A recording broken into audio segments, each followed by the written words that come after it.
आप लोग सुनिए, लाइक कर दीजिएगा, कमेंट कर दीजिएगा, प्लीज सब्सक्राइब जरूर कर दीजिएगा। निदिया उसी के घर में जाइयो, जिस घर राम भजन न हो, जिस घर राम भजन न हो, राम भजन न हो, राम भजन न हो। निदिया उसी के घर में जाइयो, जिस घर राम भजन न हो, जिस घर राम भजन न हो, राम भजन न हो, राम भजन न हो। निदिया उसी के घर में जाइयो, जिस घर राम भजन न हो। पार्वती शंकर से बोली, कथा सुना दियो मोहे। पार्वती शंकर से बोली, कथा सुना दियो मोहे। शिव शंकर जी कथा सुनाए, पार्वती रही सोए। शिव शंकर जी कथा सुनाए, पार्वती रही सोई। पार्वती शंकर से बोली, कथा सुना दियो मोहे। शिव शंकर जी कथा सुनाए, पार्वती रही सोई।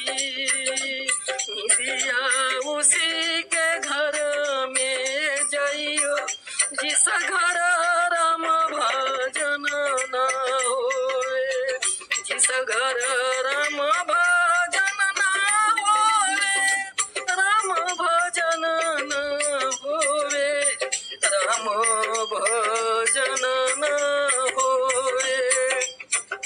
निदिया उसी के घर में जाइयो, जिस घर राम भजन न होवे।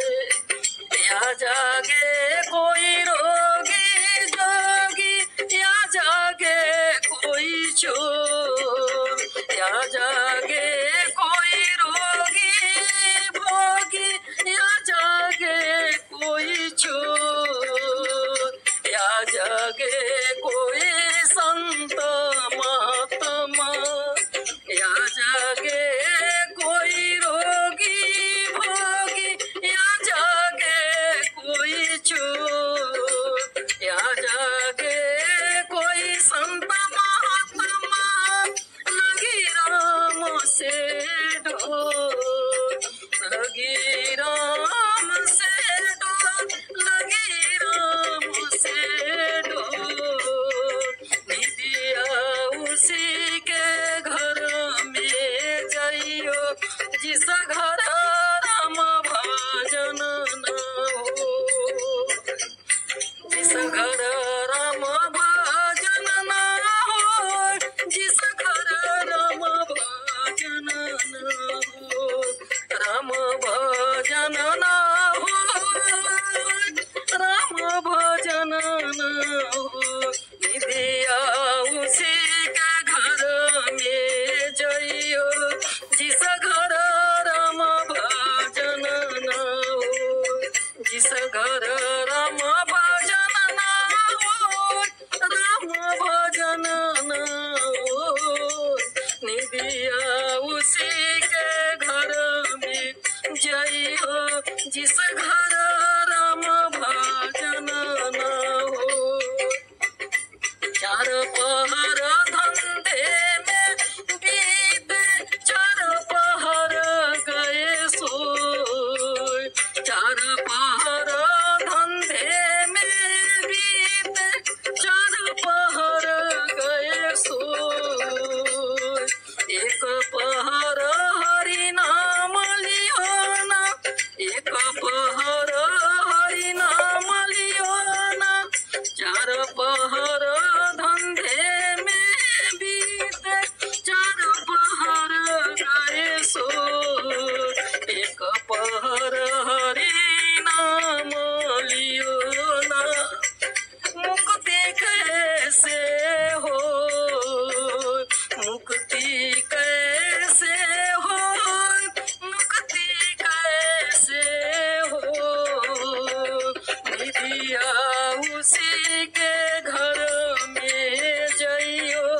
जिस घर राम भजन न हो, जिस घर राम भजन न हो, राम भजन न हो, निदिया उसी के घर में जइयो, जिस घर राम भजन न हो, जिस घर राम भजन न हो, राम भजन न हो, निदिया उसी के घर में जइयो, जिस घर राम भजन न हो।